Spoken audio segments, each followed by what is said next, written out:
Texas के एक rural highway पर एक जेल ट्रांसपोर्ट बस जा रही थी जब अचानक उसके अंदर अफरा दफरी मच गई। कैदियों में से एक अपनी हथकड़ियां और बेड़ियां खोलकर बस की मजबूत मेटल वाली सीट को खिसका दिया। जैसे ही कैदी और बस ड्राइवर आपस में संघर्ष करने लगे, बस डगमगाने लगी और सड़क के किनारे जोर से ब्रेक लगाकर रुक गए। इस अफरा दफरी में कैदी बस से निकलकर गार्ड से भिड़ गया। जब गार्ड अपने सदमे से उबरे और अपनी चोट के बावजूद उसे पकड़ने के लिए तैयार हुए, वह भागने लगा, लेकिन उसने उन्हें चकमा दिया। फिर से तेजी से बस में चढ़ा, साथ में बाकी कैदियों के साथ बस को हाईजैक कर लिया।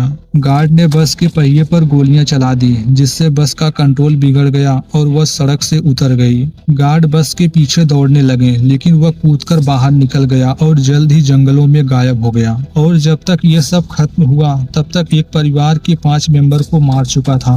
ये कैदी था convicted killer Gonzalo Lopez. Gonzalo Lopez. Convicted murderer Gonzalo Lopez. Convicted killer Gonzalo Lopez. Gonzalo Lopez and the word deceased. Gonzalo Lopez. 46-year-old Gonzalo Lopez is Gonzalo Lopez was a convicted murderer already. Or convicted killer Gonzalo Lopez.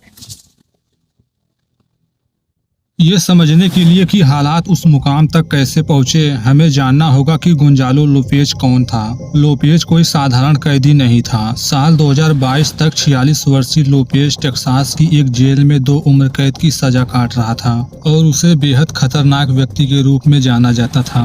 वह Mexican drug cartel के लिए एक hitman था और Mexican mafia का member था, जो एक कुख्यात जेल गैंग है। हिंसा उसके लिए दूसरी प्रवृत्ति थी। साल 2022 में लोपेज और उसके एक साथी ने कार्टेल के आदेश पर एक व्यक्ति को किडनैप कर लिया था। फिरौती की मांग की और जब उन्हें उनकी मांग मिल गई तो लोपेज ने बेरहमी से उसकी कुल्हाड़ी से हत्या कर दी और उसकी लाश को रेगिस्तान में दफना दिया। इस हत्या के लिए उसे कैपिटल मर्डर का दोषी ठहराया गया और उसे उम्र कैद की सजा सुनाई गई।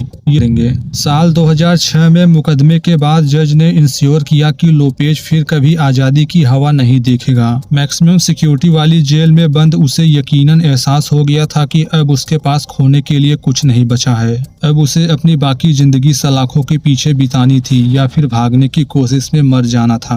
टेक्सास के जेल सिस्टम में उसे एक समस्या पैदा करने वाले कैदी के रूप में जाना जाता था।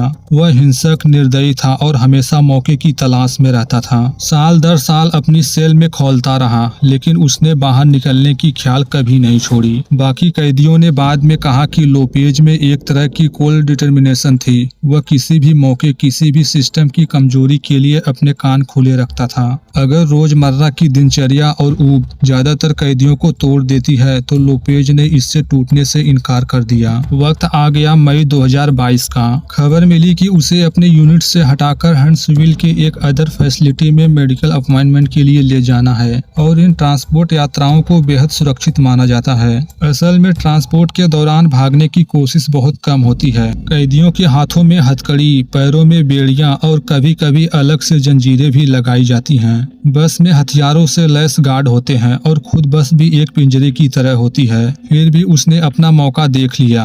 उसे ट्रांसपोर्ट की डेट तथा समय पहले से पता था, जिससे प्लान बनाने के लिए पर्याप्त समय मिल गया था। ट्रांसपोर्ट की शुरुआत में उसने एक ऑफिसर्स को एक छोटा सा एहसान करने के लिए मना लिया। उसके पास कुछ अपने सामानों के साथ एक डफल बैग, एक गद्दा और एक कंबल था और उसने गार्ड से रिक्वेस्ट किया कि वह उस बैग को अपने एक साथी के सेल में छोड़ दे।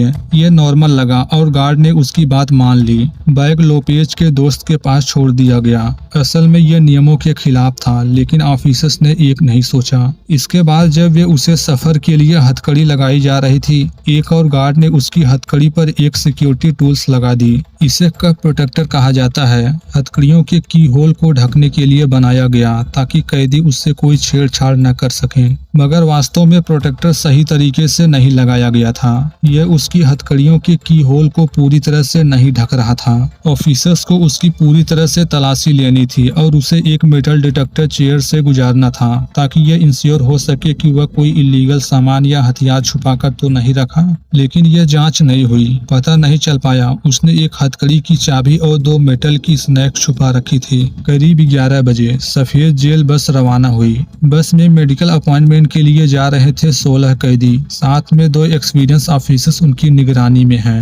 एक ड्राइवर की सीट पर थे तो दूसरे बस के पीछे बैठे थे ताकि वे कैदियों पर नजर रख सकें। कैदियों को ड्राइवर से एक सॉलिड मेटल की दीवार से अलग किया गया था जो एक पिंजरे जैसी दीवार थी जिसमें एक छोटा दरवाजा था। उसे केवल एक ही चाबी से खोली जा सकती थी।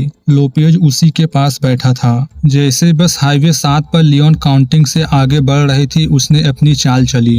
अपने मुंह में छुपाई हुई हथकड़ी की चाबी निकाली, सावधानी से अपनी कलाई घुमाई और एक तेज हरकत से अपनी हथकड़ी खोल ली। अब उसके हाथ आजाद थे क्योंकि उसके पैर की बेड़ियां ठीक से नहीं लगाई गई थी। खतरनाक कैदी अब आजाद था और गार्ड को इसकी कोई भनक नहीं थी। अब असली बाधा एक मेटल की दीवार है जो बस के अगले हिस्से और ड्राइवर तक पहुंचने से रोकती थी। अब उसे काटना था। जब उसे यकीन हो गया कि ऑफिसर्स नहीं देख रहे, उसने अपने छुपाए हुए हथियार निकाल लिए। 2 लंबी धातु की प्लेट जिन्हें उसने अपनी जेल की रेस में छिपा रखी थी। संभवतः उसने हफ्तों तक उसे अपने सेल में तेज और तैयार करने में बिताए थे। अब उसे ध्यान भटकाने के लिए कुछ करना था। उसने कुछ मदद लेने का फैसला किया। रिपोर्ट के अकॉर्डिंग लोपेज ने बाकी कैदियों को बता दिया कि वह क्या करने वाला है। उसके आसपास के कैदियों ने सिर हिलाया। उनमें से कई लोग शोर शराबा फैलाने में मदद करने के लिए उत्साहित थे। यह सब एक धीरे धीरे हंगामे में शुरू हुआ। कैदियों ने जोर जोर से गाना और रैप करना शुरू कर दिया। अपने पैर बस के फर्श पर टकराने लगे। दूसरे भी इसमें शामिल हो गए। बस के अंदर शोरगुल शुरू हो गया, मानो दंगा होने ही वाला हो। पीछे बैठे ऑफिसर्स हंगामे को सुन रहे थे और देख सकते थे कि कैसे कैदी शरारत कर रहे हैं। लेकिन इतने सारे लोग शोर मचा रहे थे और धक्का मुक्की कर रहे थे कि उन्होंने लोपेज को देखा ही नहीं, जो आगे की ओर झुका हुआ था, ध्यान से काट रहा था पार्टीशन को। उसने दरवाजे के निचले हिस्से के पास एक जगह को निशाना बनाया। धीरे धीरे मेटल की जाली को काटते हुए एक दरार को बड़ा करने लगे। अदर कैदी शोर मचा रहे थे जिससे रगड़ने की आवाज छिप गई। यह उसकी आजादी पाने का एकमात्र मौका था और वह इसे आजमाए जा रहा था। इस मामले में हैरानी की बात यह थी कि बस के पीछे वाले गार्ड के अलावा ड्राइवर ने कोई आवाज नहीं सुनी। हालांकि इसे इस बात पर भी टाला जा सकता है कि वह बस चलाने में बिजी था। लोपेज ने इतना बड़ा छेद बना लिया कि वह उससे निकल सके। समय का सही होना ही सब कुछ था। वे हाईवे 7 पर टेक्सास के छोटे से शहर सेल्टलविल के पास थे और वहां ज्यादा लोग या गाड़ियां नहीं थी। कोई कदम उठाने के लिए यही सही समय है। अपने हथियार हाथ में लेकर उस छेद से निकलकर ड्राइवर के केबिन में पहुंच गए। पहुंचकर चाकू लहराने लगा। ड्राइवर पूरी तरह से रिस्पॉन्स कर पाता उससे पहले ही लोपेज ने उसके सीने और हाथ में चाकू घोंप दिए। ड्राइवर दर्द से चिल्लाकर चाकू छीनने लगा। स्टीयरिंग से पकड़ छूटते ही बस बेकाबू हो गई। पीछे बैठे ऑफिसर्स चौंक कर मदद के लिए कॉरिडोर में दौड़े, बिना जाने कि कैदी आजाद हो चुके हैं। बस फिसलता हुआ सड़क के किनारे जा रुका। जंग शुरू हो चुकी थी। ऑफिसर्स ने लोपेज को पकड़ लिया और तीनों, 2 ऑफिसर्स और भागा हुआ कैदी बस के दरवाजे से बाहर सड़क के किनारे मिट्टी पर गिर पड़े। ऑफिसर्स घायल साथी के साथ लोपेज को दबोचने में जुटा रहा। 2 के खिलाफ होने पर भी कैदी जी जान से लड़ा और चाकू से वार किया। हताश कैदी किसी तरह पकड़ से भागने में सफल रहा। बस के सामने से खेतों की ओर भागा। दोनों गार्डों ने पिस्तौल तान दी, चिल्लाया जमीन पर लेट जाओ। लेकिन भागने के बजाय लोपेज अचानक मुड़ा, वापस बस की ओर दौड़ पड़ा। हैरान अधिकारियों के कुछ समझने से पहले ही भागा हुआ कैदी ड्राइवर की सीट पर कूद गया और बस का दरवाजा जोर से बंद कर दिया। एक पल में ही उसके पास बस का पूरा कंट्रोल था। धूल उड़ाती हुई बस वहां से निकल गई। दोनों ऑफिसर सड़क के किनारे खड़े रह गए, निराशा से देखते हुए अपनी बंदूकें उठाई और बस पर बार बार गोलियां चलाई। गोलियां बस के पिछले टायरों और बॉडी में लगी। पीछे के टायर तेज धमाके के साथ फट गए। कैदी ने हैवी व्हीकल को रास्ते पर बनाए रखने के लिए संघर्ष किया। वह सड़क पर लगभग 1 से 1.5 किलोमीटर ही भाग पाया, इससे पहले कि डैमेज टायर और अफरा दफरी ने उसे कंट्रोल खोने पर मजबूर कर दिया।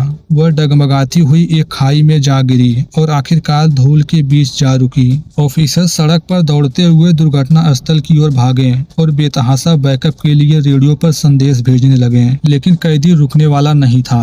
जैसे उसने बस को दुर्घटनाग्रस्त किया, वह कूदकर पास के घने जंगल की ओर भाग गया। जब पहले इमरजेंसी पर्सनल बस तक पहुंचे तो वह उन्हें यहाँ सिर्फ खाली वाहन और डरा असहमा घायल ड्राइवर मिला। कैदी लोपेज विशाल जंगल में गायब हो चुका था। दिन दहाड़े एक सार्वजनिक सड़क पर एक खतरनाक कैदी ने 2 ट्रेंड ऑफिसर्स को काबू कर लिया और फरार हो गया। इस खबर ने टेक्सास के लॉ एंड ऑर्डर में सनसनी फैला दी। कुछ ही मिनटों में सायरन बजने लगे जब पेट्रोलिंग व्हीकल, स्टेट पुलिस और स्थानीय शेरिफ के डिप्टी घटना स्थल की ओर दौड़ पड़े। लियोन काउंटी के ग्रामीण इलाकों में घेराबंदी कर दी गई और राइफल से लैस ऑफिसर्स तथा खोजी कुत्तों के साथ पुलिस जंगल में फैल गई। एक हेलीकॉप्टर ऊपर मंडरा रहा था। उसकी थर्मल इमेजिंग कैमरे पेड़ों के बीच उसके शरीर की हलचल तलाश रही थी। इलाके के निवासियों को फरार कैदी के बारे में अलर्ट कर दिया गया था। शुरुआत में कैदी की जानकारी देने वाले को 15,000 का इनाम रखा गया था, लेकिन जैसे जैसे दिन बीतते गए और लोपेज को पकड़ा नहीं गया, इनाम बढ़ाकर $50,000 कर दिया गया। उन्होंने रात में थर्मल ड्रोन भी लगाए। अगर कोई भागते हुए जिंदा रह सकता था तो वह लोपेज जैसा आदमी ही हो सकता था, इसलिए सर्च का एरिया बहुत बड़ा था। फिर भी दिन पर दिन वह पकड़ से बचता रहा। ऐसा लग रहा था जैसे वह जंगल में कहीं गायब हो गया हो। सेंट्रलविल और आसपास के कस्बे के लोग डरे हुए थे।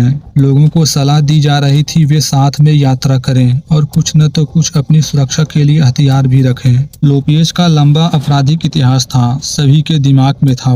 यह वही आदमी था जिसने पहले भी बिना दया की हत्या की थी। अपराधियों को पूरा शक था कि लोपेज कहीं इसी इलाके में छुपा हुआ है। लियोन काउंटी एक ग्रामीण क्षेत्र है जहां चारों ओर खेत, चारागाह और जंगल फैले हुए हैं। यहाँ कई शिकारियों की झोपड़ियाँ और वीकेंड के घर भी हैं जो सप्ताहांत के दौरान खाली हो सकते हैं। तो वास्तव में 3 हफ्तों तक उन्होंने इलाकों में खोज बनाए रखी, इस उम्मीद में शायद वह सही मौके का इंतजार कर रहा था ताकि बॉर्डर की ओर भाग सके। सच में लोपेज का फाइनल टारगेट शायद मैक्सिको पहुंचना ही था। अगले 3 हफ्तों तक वह इसी तरह छुपता रहा। फाइनली वक्त आ गया 2 जून साल 2022। दोपहर का समय था। उस दिन एक कॉलिंस परिवार के मेंबर को चिंता हुई। 66 वर्षीय मार्क कॉलिंग के पास सेंट्रलविल के पास एक खेत था और वे अपने 4 पोते पोतियों के साथ वहां गर्मियों की छुट्टियां मनाने गए थे। उन्हें वहां मछली पकड़ने और रूरल एरिया का आनंद लेने की योजना थी। 2 जून की शाम तक उसके रिश्तेदार वालों में से किसी एक का कांटेक्ट नहीं हुआ। परेशान रिश्तेदार ने कॉलिन काउंटी शेरिफ डिपार्टमेंट को कॉल किया और पूछा कि क्या कोई कॉलिन के खेत पर जाकर देख सकता है। करीब शाम के 6 बजे एक डिप्टी उस जगह पहुंचा। जब घर के पास गया तो महसूस किया कि कुछ गड़बड़ है। वहां बहुत ज्यादा सन्नाटा था और परिवार की पिकअप ट्रक अपनी जगह से गायब थी। घर के अंदर गया तो देखता है कि मार्क कॉलिंग और उसके चारों पोते पोतियां सभी मरे थे। उन्हें गोली और चाकू द्वारा मारा गया था। डिप्टी ने कांपती आवाज में बैकअप मांगा और कई मौतों की सूचना दी। कुछ ही मिनटों में खेत को घेर लिया गया और जांच शुरू की। उन्हें सच्चाई समझने में ज्यादा समय नहीं लगा। गायब हुई सफेद पिकअप ट्रक का डिटेल उस व्हीकल से मैच खाता था। ऑफिसर्स का मानना है कि 2 जून को किसी समय लोपेज या तो कॉलिंग्स के परिवार से टकराया या उसने जानबूझकर उनके खेत को निशाना बनाया। शायद वह जंगल में छिपा हुआ था और जब परिवार वहां पहुंचा तो उसे मौका मिल गया। एक हिंसक मुठभेड़ हुई। दुर्घटनावश उन सभी 5 की हत्या कर दी गई। इसके बाद लोपेज ने परिवार के हथियार अपने कब्जे में ले लिए। घर में कई बंदूकें थी जिनमें से एक राइफल और एक हैंडगन भी शामिल था। फिर उसने पिकअप ट्रक की चाबियां चुरा ली। अब उसके पास वह सब कुछ था जिसकी उसे भागने की जरूरत थी। उन्हें पूरा यकीन था कि लोपेज दक्षिण की ओर भागने की कोशिश करेगा, शायद लोरेडो या किसी अन्य सीमा पार करने वाले स्थान की ओर। कुछ घंटे बाद 2 जून की रात करीब 10 बजे सैन एंटोनियो के दक्षिण में स्थित एक काउंटिंग में अलर्ट डिप्टी ने एक सफेद पिकअप ट्रक को रोड पर चलते हुए देखा। ट्रक का हुलिया बिल्कुल मेल खा रहा था, वही रंग वही मॉडल। डिप्टी ने बैकअप के लिए कॉल किया और कई यूनिट ने चुपचाप लोपेज के ट्रक का पीछा करना शुरू कर दिया। वे उसे रोकने के लिए सही स्थान चुनना चाहते थे। जैसे वह जेडंटन शहर के करीब पहुंचा, सर्च टीम ने घात लगाई और हाईवे पर स्ट्रिप बिछा दी। पिकअप ट्रक उन स्ट्रिप पर चढ़ गई। एक ही पल में ट्रक के टायर जोरदार धमाके के साथ फट गए। भारी ट्रक हाईवे से उतरकर एक खाई में जा घुसा, मगर भगोड़ा चुपचाप आत्मसमर्पण करने को तैयार नहीं था। जैसे ही ट्रक रुकने लगा, लोपेज ने राइफल उठा ली जो उसने चुराई थी और ड्राइवर की खिड़की से अंधेरे में गोलियों की बौछार शुरू कर दी। ऑफिसर्स उसे हथियार डालने को कहें पर वह सरेंडर नहीं करना चाहता था। गोलियों की बौछार ने ट्रक और उसके आसपास के इलाके को छलनी कर दिया। लोपेज को कई बार गोली लगी। जैसे गोलीबारी अचानक